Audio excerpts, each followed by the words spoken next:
See, most Jewish children just get to have one bar mitzvah, but I got to have 3. It wasn't because of any spiritual milestone I had achieved. I wasn't pegged as a religious prodigy as a child. It was for a far different reason.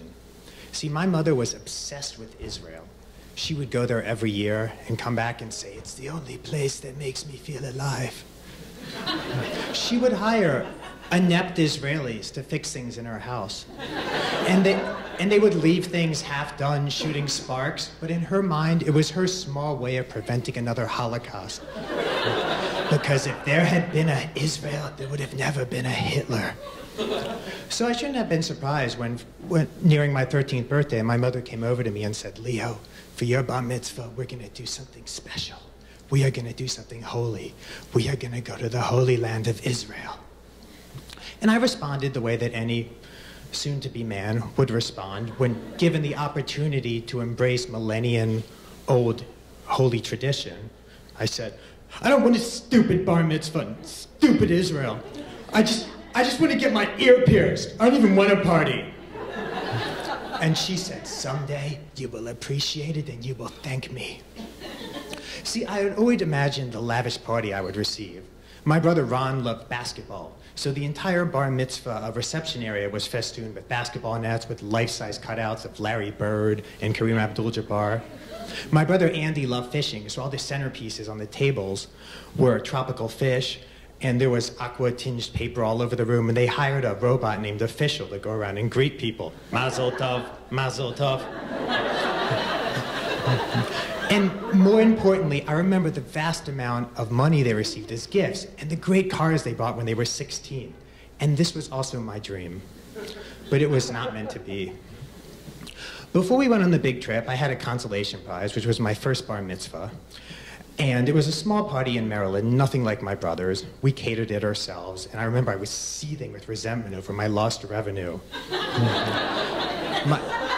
My mother took a photo of me from when I played football, something I had quit after 8 days, and blew it up as the sign-in board. And I remember I won one small victory and insisted the DJ play my favorite song. And as everyone in the room stared at the ceiling and looked at the floor, and the DJ speakers blared 18 in Life by Skid Row, I learned the difference between songs you love and songs you should not interrupt a group of middle-aged Jews dancing the hora to play. And then we were off to Israel. My second bar mitzvah was at the holiest site in Judaism, the Western Wall. It was a mild day in Jerusalem in June. It was about 110. And I sat there, family around and friends, reading through my hated Torah portion for the second time.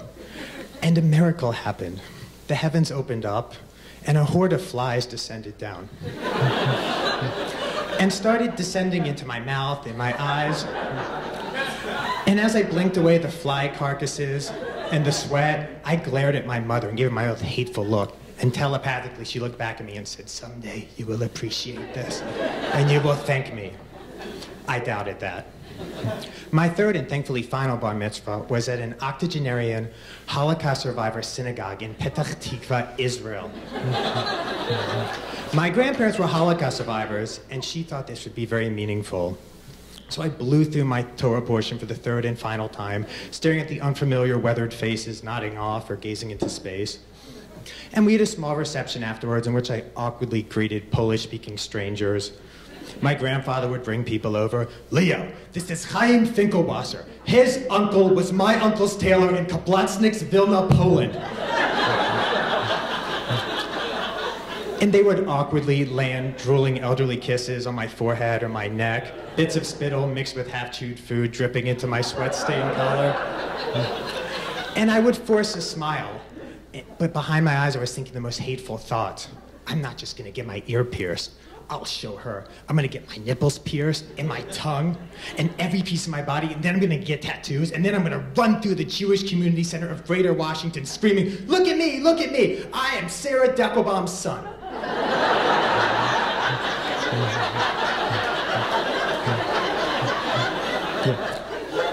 And then, finally, we flew back to America. My mother with her cherished memories, me with my cachet of kiddush cups, monogrammed challah covers, and little tiny Torahs. Things that I would never look at again, much less buy a car with. And as the plane took off, I looked at her and I said, I will never forgive you. And from that moment on, every year, I went out of my way to remind my mother that I still would never forgive her. Through college, through high school, and even afterwards, we would casually pass after dinner one night, and I'd say, Mom, remember my bar mitzvah? I still resent you. Until about 12 years later, I was catering to make extra money. I ended up catering a very expensive bar mitzvah. And at this very expensive bar mitzvah, the parents of this boy had paid for these very expensive floodlights to highlight the expensive balloons they had put up. And this man and his man friends had found out that these lights get very hot. So they took the plastic monogrammed plastic centerpieces off every table and put them on the very hot lights. And then later on, they took the tops off all the salt and pepper shakers and threw them around the room. And so later on that evening, when me and the rest of the catering crew were chiseling off congealed plastic and sweeping up salt, I had an epiphany. A 13-year-old boy is not actually a man. And a 13-year-old boy doesn't deserve anything. These lavish parties, they're for the parents to celebrate having survived 13 years of raising a son.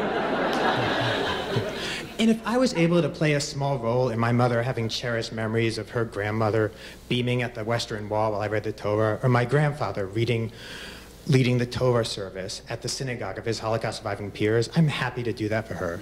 So after we finished cleaning up the party, I called her up and said, you know what, Mom? Thank you for making me go to Israel. But to be totally honest, I've still never taken my earrings out. Thank you.